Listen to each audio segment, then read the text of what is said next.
여러분, 오늘은 소원을 말해봐라는 제목을 가지고 여러분과 함께 이 마가복음 2장 1절로 12절 말씀을 나누도록 하겠습니다. 여러분, 어떤 소원이 있으십니까? 2021년 이 새해 가운데 여러분이 가지고 있는 소원은 무엇입니까? 저의 소원은 어서 현장 예배가 속히 복원이 돼서, 물론 현장 예배가 복원이 되려면 전제가 당연히 있겠죠.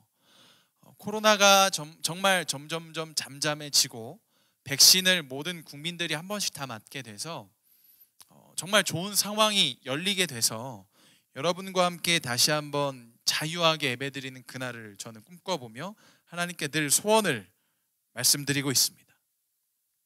여러분, 어떤 소원이 있으시죠? 보통 우리가 새해가 되면 소원을 하나님께 이야기합니다. 그렇죠? 하나님, 이거 하게 해주세요, 저거 하게 해주세요, 이거 하게 해주세요. 하나님, 저는 이런 소원이 있고요. 하나님, 올해는 꼭 제가 이거를 이뤘으면 좋겠습니다. 새해가 되면 많은 친구들이 변화를 결심하죠. 그렇죠? 여러분, 어떠한 소원을 혹시 여러분들의 마음 가운데 적어 두셨습니까? 제가 가장 강력했던 저의 소원 중 하나가 무엇이냐면 2014년 12월 31일 날 아내와 연애를 하던 그 당시에 둘이 함께 만나서 송구영 신예배를 드리기 전에 오후에 잠깐 만나서 카페에서 저희가 서로의 소원을 적었어요. 2015년에 이루어졌으면 하는 일, 하나님께 같이 기도하자. 그리고 아내는 여러 가지 목록들을 적었습니다. 막 적더라고. 1번부터 막 15번 막 적어서 막 여러 가지 적었습니다. 저는 그걸 보고 곰곰이 이제 보다가 한 가지를 딱 적었어요. 여러분, 그게 무엇인지 아십니까? 제가 예전에도 한번 이야기를 했던 적이 있는데 저는 딱 두 글자를 적었습니다. 결혼. 2014년 12월 31일에 그 결혼이라는 소원을 제가 적고 2015년에 진짜 결혼했어요. 2015년 11월 14일에 결혼을 했습니다. 하나님께 기도하고 하나님께서 들어주셨죠. 여러분, 제가 오늘 소원에 대해서 왜 이야기하냐면 누군가 마음속에 간절히 담아둔 소원이 분명히 있습니다. 여러분들도 하나님께 무언가를 외치면서 하나님, 이 소원만큼은, 저의 이 기도 제목만큼은, 이 문제만큼은 꼭 들어주셨으면 좋겠습니다라고 여러분들이 보통 하나님께 기도하는 경우들이 있을 겁니다. 그런데 오늘 이 본문 가운데 나오는 사람도 간절한 소원이 있었다고 성경에서 이야기하죠. 누구든 오늘 이 중풍병자의 기사를 읽은 사람이라면 이런 치유가 나의 삶 가운데 임하기를 소원하고 소망할 것입니다. 더욱이 청소년들은 아마 이렇게 한 번쯤은 생각을 해봤을 거예요. 중풍병자를 치유하신 그 예수님이 나의 삶에 찾아오셔서 부서진 내 마음과 내 삶을 치유해 주시는 이런 상상을 여러분들 한 번쯤은 해봤을 것입니다. 그러나 여러분, 우리가 분명히 알아야 할 사실이 있습니다. 치유를 바라는 것과 치유를 경험하는 것은 완전히 다른 일입니다. 저는 오늘 이 말씀을 통해서 여러분들이 특별히 마음과 삶의 치유를 얻기를 바라요. 경험하길 바라요. 하나님께서 여러분들을 정말로 치유해 주시길 바랍니다. 특별히 이 코로나 시대 가운데 부서진 여러분들의 마음이 잘 회복되어지기를 바랍니다. 예수님의 능력이 날마다 여러분들을 붙잡아 주심으로 치유의 삶이란 무엇인지를 여러분들이 경험하고 예수님과 더욱 가까워진 한 해가 되기를 소망하고 있습니다. 예수님, 그분을 만나고 싶다. 이런 간절한 마음은 누구나 한 번쯤은 가져봤을 것입니다. 여러분, 그러나 아마 이 간절한 마음이 실제가 되는 경험은 여러분 많이 해보지는 못했을 것 같아요. 그렇죠? 왜냐하면 예수님은 늘 인기가 많아요. 예수님이 가신 곳마다 많은 사람들이 쫓아다녔고 사람들이 모였다고 오늘 말씀 가운데서 이야기하고 있습니다. 왜요? 예수님은 어딜 가나 기적을 행하시고 말씀을 전하심으로 말미암아 사람들의 마음을 이렇게 사는 것을 잘하셨어요. 굉장히 매력적인 분이셨습니다. 여러분, 성경에서 말하는 예수님은요, 굉장히 매력적이에요. 그런데 여러분들이 만일 예수님에 대해서 매력적으로 느끼지 못했다면 여러분, 사실은 그건 제 잘못이에요. 예수님은 굉장히 사실은 매력적이고 친근하고 멋있고 아름답고 고귀하고 그 어떤 그 세상에서 이야기하는 모든 매력들을 총망라해서 다 가지고 계신 분이십니다. 여러분, 연예인들과도 비교가 되지 않아요. 요즘에 굉장히 핫한 연예인들이 있더라고요. 송강 이런 친구들. 키가 굉장히 큰데 되게 잘생겼어요. 그리고 이우현? 이 친구인가? 제가 이름이 정확히 기억이 안 나는데 스위트홈에 나오는 이 배우들이 또 굉장히 또 핫하더라고요, 요즘에. 여러분, 이런 연예인들보다도 예수님은 훨씬 더 매력적입니다, 실제로. 여러분, 실제로도 그랬어요. 왜요? 성경에서 그것을 입증합니다. 성경에서 이것이 사실이라고 이야기합니다. 예수님께서 가시는 곳마다 사람들이 모였습니다. 많은 사람이 모인 그곳에서 예수님은 어떻게 하셨죠? 말씀을 전하셨어요. 그래서 많은 사람들이 모여있는 그 장소 가운데서 예수님을 단독으로 만난다는 것은 굉장히 쉽지 않았습니다. 여러분, 저는요, 제 스스로는 제가 인기가 많다 그런 생각을 저는 별로 하지 않습니다. 사실은 저는 제 삶이 평범하다고 저는 사실은 생각해요. 그런데도 불구하고 저 같은 목사에게도 누군가가 와서 이런 말을 해요. 지난번에 목사님 너무너무 뵙고 싶었는데 저기 문 뒤에서 기다리다 갔어요. 이런 학생들이 정말 많습니다. 목사님 항상 누군가랑 이야기하고 계시잖아요. 이런 이야기를 하면서 저한테 나중에 카톡이나 인스타 DM을 보내서 아쉬움을 토로하는 친구들이 있더라고요. 여러분, 저 같은 사람도 이게 기다린 학생들이 있습니다. 만나기 위해서. 하물며 예수님은 어땠을까요? 예수님이잖아요. 예수님을 기다리는 사람들이 항상 넘쳐났다는 거예요. 예수님이 어딜 가서 말씀을 전하시면 거기에는 항상 사람들이 모여 있었다는 이야기입니다. 여러분, 마치 이런 거와 같아요. 굉장히 긴 머리에 구불구불 곱슬 이 긴 머리에, 저를 상상하지 마십시오. 그럼 환상이 깨집니다. 긴 머리에 온화하며 인자한 미소, 사람의 마음을 홀딱 빠져버리게 만드는 마성의 언어, 문제를 해결해주는 능력, 말하지 않아도 알아요. 말하지 않아도 이해해 주시는 공감과 이해, 거기에다가 아픈 사람을 낫게까지 하시는 치유력 까지 예수님의 능력이에요. 그럼 어찌 예수님 곁에 다가가지 않을 수 있겠습니까? 누군가가 마음을 알아주면, 누군가가 우리를 고쳐주면, 문제를 해결해주면 그 사람에게 가잖아요. 예수님은 이 모든 게 다 있다니까요. 그 예수님이 사람들이 많이 모인 곳 가운데서 말씀을 전하고 계셨습니다. 그런데 그때 한 가지 놀라운 일이 벌어집니다. 예수님이 설교하시는 중에 지붕에서 사람이 내려오는 겁니다. 여러분, 생각해 보십시오. 여러분들이 예배를 드리시는 이 602호 장소에서 갑자기 지붕이, 여기는 천장이 뻥 뚫린 데서 갑자기 침대가 내려오기 시작합니다. 그러더니 줄을 타고 침대가 내려오는데 거기에 한 사람이 누워있다고 여러분 생각을 해보십시오. 여러분, 아마 예배를 드리다가 눈이 휘둥그레져서 저를 쳐다보는 게 아니라 모두가 일제히 천장을 쳐다봤을 겁니다. 여러분, 그 상황입니다. 과연 무슨 사연이 있길래 이 사람들은 예수님께 한 사람을 데려가기 위해서 지붕까지 뜯어냈을까요? 그러나 예수님께서는 이 중풍병자의 마음을 몰라주시는 것 같습니다. 여러분, 침대에 누워있는 이 사람은 중풍병자였어요. 중풍병이란, 여러분, 뇌혈관의 장애 때문에 갑자기 정신을 잃고 넘어져서 후유증이 생기는 병인데, 반신불수가 될 수도 있고 언어장애를 가질 수도 있게 되는 무서운 병입니다. 말씀에 등장하는, 오늘 주인공으로 등장하는 이 중풍병자가 침대에 누워 있었고 친구들이 그가 누워있는 침대를 메고 왔다는 기사를 보더라도 우리는 이 중풍병자의 상태가 결코 좋지 않음을 능히 짐작할 수 있죠. 얼마나 간절했으면, 4명의 친구와 이 중풍병자의 바람이, 소원이 얼마나 간절했으면 지붕을 뜯어내는 모험까지 감행하고 이렇게 예수님 앞에 나아왔을까요? 말씀을 듣던 사람들이 기겁했을 겁니다. 지붕이 뜯어진 걸 보고 굉장히 놀랐을 것입니다. 거기에 침대에 누워있는 사람이 내려오는 것을 보고 사람들이 오히려 더 경악을 했을 겁니다. 여러분, 이거는요, 간절함이 엿보이는 장면이에요. 낫기를 바라는 겁니다. 중풍병자의 소원이 무엇일까요? 낫고 싶은 겁니다. 중풍병자의 4명의 친구들이 이 친구를 예수님께 왜 데리고 왔을까요? 예수님이라면 무언가를 하실 수 있겠지. 소문이 이미 쫙 퍼졌었단 말이에요. 그러니까 예수님께 나온다면 어떤 일이 일어날 거라고 예측을 했던 겁니다. 여러분, 그런데 예수님은 이 중풍병자와 친구들의 마음을 몰라주시는 것 같아요. 4명의 중풍병자와 친구들의 바람은 무엇이라고 제가 이야기했죠? 낫는 거예요. 낫는 거. 새로운 삶을 살게 되는 거죠. 예수님의 치유로 말미암아 새로운 삶을 살게 되는 것인데, 얼마나 간절했을까요? 근데 예수님이 이렇게 말씀하세요. 너의 죄가 용서받았다. 엥? 보통 이런 반응이죠, 우리가. 그치? 여러분 이상 카톡 할 때 보면 여러분들 보통 엥? 보통 이런 거 많이 쓸 텐데, 아니면은 여러분 진짜 저는 이게 아직도 이해가 안 되는데 저도 쓰는데, 여러분들이랑 카톡 하거나 DM 하다 보면 여러분들 아시죠? 이게 뭔지 이게 무슨 얘기, 이게 뭔지는 알겠는데 그렇게 쓰는 사람들이 약간 이런 반응이에요.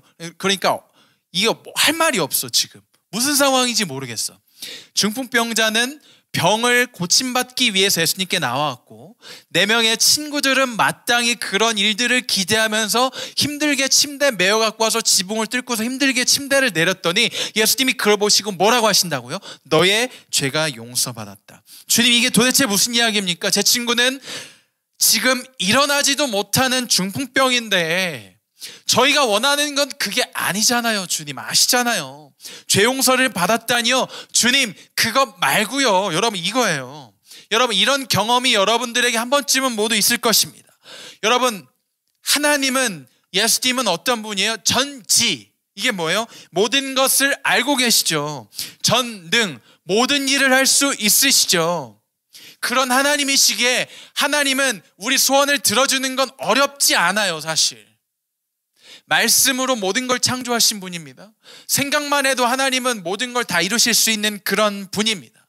사실 우리가 가지고 있는 소원들은 하나님의 입장에서는 들어주기 어려운 부탁과 소원은 아닐 겁니다. 여러분 그런 궁금증 있지 않습니까? 주님 왜 도대체 들어주시지 않습니까? 주님에겐 굉장히 간단한 거잖아요. 여러분 이런 생각을 한 번쯤은 해봤을 겁니다. 그런데 놀랍게도 주님이 응답을 하시긴 하세요. 어떻게? 너의 죄가 용서를 받았다. 무언가 내 삶에 기적이 일어날 것 같은 한마디를 해주셨는데, 그런데 그게 내 소원을 이뤄주신다는 이야기가 아니라 엉뚱한 얘기예요. 마치 이런 겁니다. 주님 저 진짜 이번에 시험 잘 봐야 돼요. 그래야 부모님이랑 약속한 아이폰 12을 살 수 있어요. 주님 저 진짜 친구랑 이번에 관계가요 끝에, 벼랑 끝에 서 있어요. 주님 화해할 수 있는 그런 시간과 저에게 그 마음 좀 주세요. 어떡하죠 주님? 어떻게 화해해야 되죠 주님? 주님 저는 도대체 왜 이렇게 제 외모가 마음에 들지 않는 거죠? 주님 저희 부모님 마음을 설득해서 쌍 이거 하게 해주세요. 욕 같네 이렇게 하니까. 제 외모 좀 어떻게 해주시면 안 될까요? 여러분 진짜 그런 기도 한번 하지 않습니까? 여러분 저 진짜 그런 기도 했었다니까. 저 진짜 덩치가 굉장히 고등학교 때 1학년 때까지 컸을 때 그런 기도 했다니까. 하나님 제발 자고 일어나면 콧대가 더 똑개지게 하시고, 눈은 지금도 크니까 더 커지면 ET가 되니까 그건 아니고요. 하나님 제발 여기서 살만 빠지게 없어서. 그러고 진짜 믿습니다 딱 눈 떠. 똑같아. 거울 보면 안 돼요. 여러분 그때 주님의 음성이 여러분들에게 들린 거예요. 어떻게? 너의 죄가 용서받았다. 주님 제가 원하는 건 그게 아니잖아요. 아실 분이 왜 이러세요? 아시는 만큼 아시는 분이. 주님 제 소원이 이루어져야 제가 속이 시원하다니까요. 주님 다시요. 주님 제가 기도합니다. 다시요. 경건생활 열심히 합니다. 다시요. 주님 말씀도 읽었습니다. 일어나라 유재원 목사님이 찬양하죠. 저 일어서 났어요. 이 정도면 제가 잘했죠. 다시 한번 들어주세요. 근데 주님 뭐라고 하신다고요? 너의 죄가 용서받았다. 여러분 주님 도대체 왜 이러실까요? 그것이 알고 싶습니다. 여러분 이 주님의 말씀에 율법학자이자 율법 해석을 맡았었던, 말씀의 해석을 맡았었던, 교회 실제 상황에 이 말씀을 적용하는 일을 맡았었던 서기관들이요 경악합니다. 그리고 분노합니다. 여러분 왠지 아십니까? 죄사함의 권세는 오직 하나님께만 있는 거예요. 그런데 지금 예수님이 어떻게 하신 것입니까? 예수님이 중풍병자에게 너의 죄가 용서받았다라고 선포를 하셨어요. 여러분 이건 어떤 일이냐면 하나님만이 하실 수 있는 일을 예수님 자신이 하실 수 있다고 사람들에게 드러내신 것입니다. 자신을 선포하신 것입니다. 어떻게? 내가 하나님이라는 것을 선포하신 겁니다. 이 당시 율법학자들, 바리새인들, 서기관들은 예수님을 결코 인정하지 않았습니다. 인정한 적이 없습니다. 인정하고 싶지도 않아 했던 사람들입니다. 그렇기에 예수님의 발언 자체는 완전히 신성모독이죠. 자, 그러면 예수님의 발언을 조금 더 깊게 한번 파봅시다. 내가 너 용서할게. 괜찮아. 여러분, 이런 이야기를 여러분들 누가 할 수 있죠? 누가? 피해자가 합니까? 가해자가 합니까? 저희 이연이랑 은우랑 요즘에 한참 이제 싸우기 시작해서 둘이 항상 싸우는데, 이 6살, 4살도요 어떻게 싸우냐면 둘이 화가 나면 서로 때려요. 이연이는 이제 굉장히 좀 순둥순둥한 편이기 때문에 어떻게 싸우냐면, 누나를 이렇게 때린 다음에 제 여자는 그러면은 하지마, 그냥 만지는 건데, 이렇게 해요. 그럼 뭐 은우가 또 어떻게 해요? 저희가 안 보는 사이에 하지마! 하고서 딱 이렇게 한 대 딱 쳐요.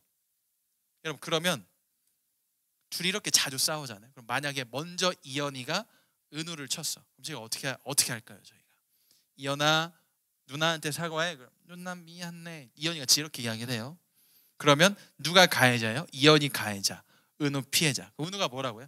응, 괜찮아. 네가 미안하다고 했으니까 나 괜찮아. 누가 용서할 수 있어요? 은우가. 왜? 은우가 피해자거든. 가해자는 이연이잖아요. 자, 그러면 이 이야기를 생각해 보세요. 예수님께서 여러분들에게 또는 저에게, 우리 다니엘 중등부에게 너의 죄가 용서받았다라고 한 사람 한 사람에게 말씀하시는 건, 여러분, 그게 어떤 뜻이에요? 우리가 누구에게 죄를 지었다는 거예요? 예수님께. 여러분, 그 뜻이에요. 여러분, 이렇게 생각해 보신 적 있습니까? 하나님만이 죄를 용서하실 수 있는 권세를 가지고 있는데, 예수님이 너의 죄가 용서받았다라고 이야기하는 것은 어떤 뜻이에요? 예수님 자신이 곧 하나님이고 너희들은 나에게 죄를 지었다는 거예요. 여러분, 예수님께서 지금 그 일을 선포하신 것입니다.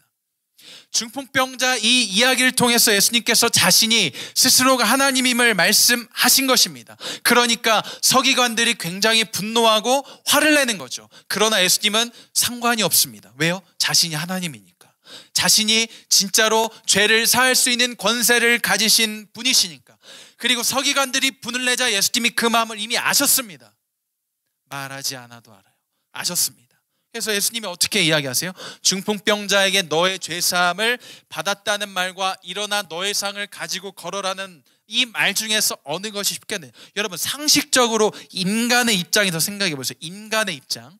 여러분, 중풍병으로 일어나지도 못하고 팔도 들지도 못하고 예를 들어 다리도 들지 못하는 사람이 있다고 칩시다. 그 사람에게 일어나 너의 상을 가지고 걸어라, 이거는요, 일어나 이 침대를 가지고 걸어라 이 뜻이에요. 이 말과 너 죄사함을 받았다 이 말 중에 누워있는 사람에게 어떤 말이 더 쉽습니까?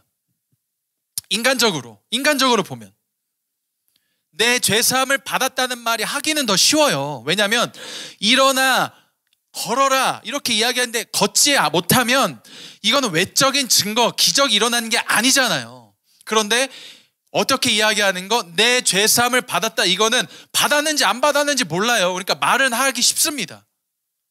여러분, 그런데 이거는 인간들의 입장이에요. 인간들의 입장.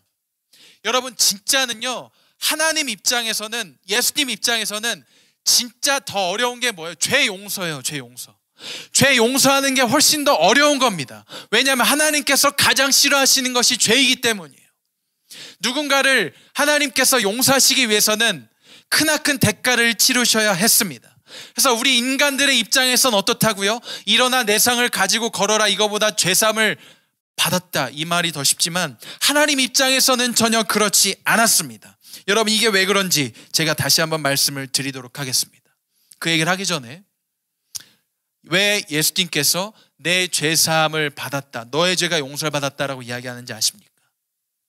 예수님은요, 우리의 소원보다 더 중요한 걸 꿰뚫어 보고 계세요. 중풍병자의 상태가 어떻습니까? 여러분, 중풍병자의 상태는요, 일어날 수 없어요. 일어나지 못합니다. 얼마나 간절했겠습니까? 얼마나 정말 그 마음이 황폐했겠습니까? 얼마나 그 마음이 메말랐겠습니까? 나도 남들처럼 한 발자국이라도 걸어본다면 다시금, 그런 마음을 가지고 살았지 않겠습니까? 여러분, 그런데 예수님께서는 무엇을 보고 계시다고요? 겉모습이 아니에요.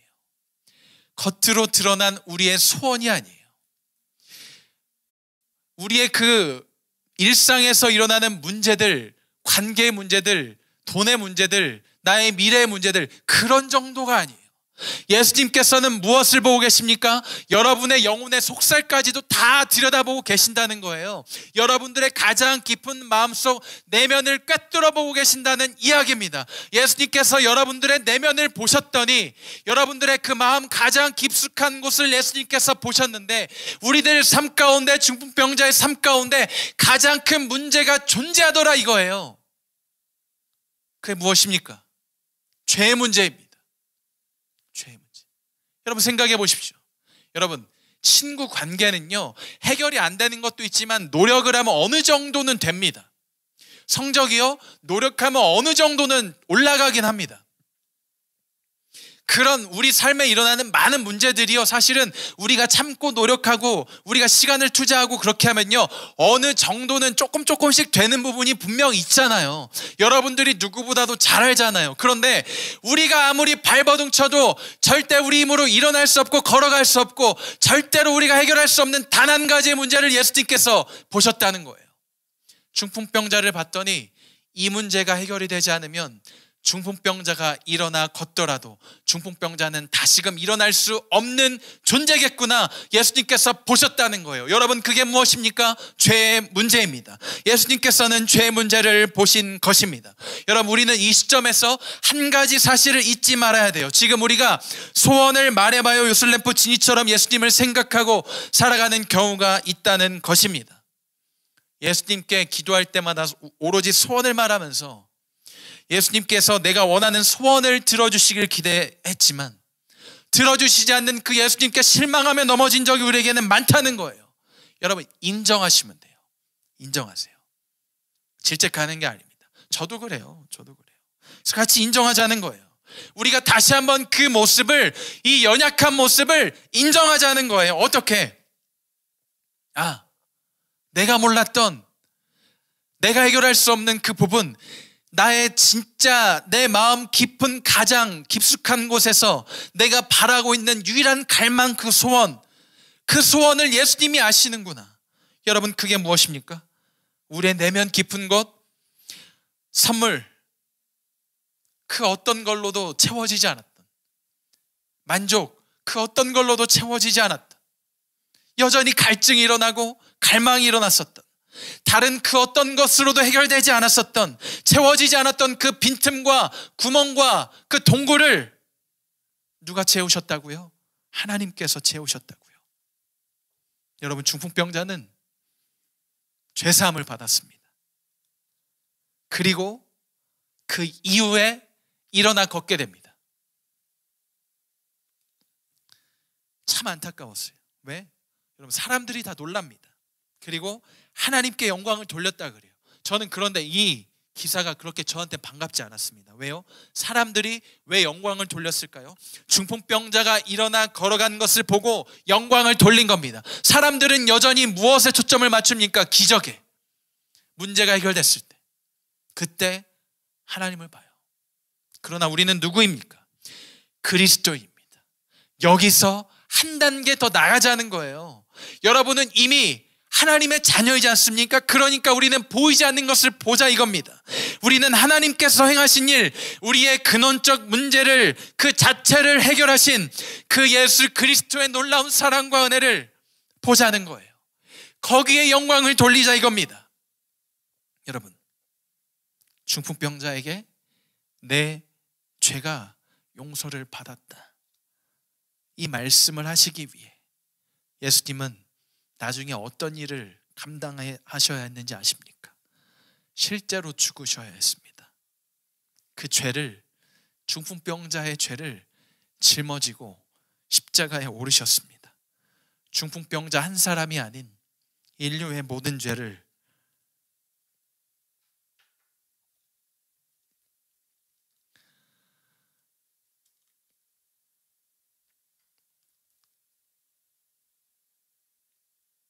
중풍병자 한 사람이 아닌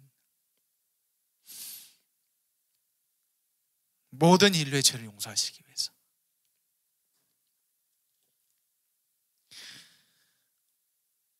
그 말씀이신 예수님이 육신이 되어 이 땅에 오셨을 때 성경의 그 말씀을, 약속을 그대로 이루시기 위해서 그분 어떻게 하셨습니까?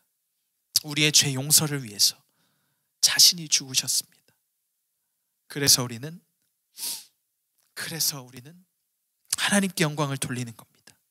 단순히 소원을 말해봐, 이게 아닙니다. 예수님은 인간의 고질적인 문제를 절대로 스스로 해결할 수 없는 문제를 해결하신 거죠.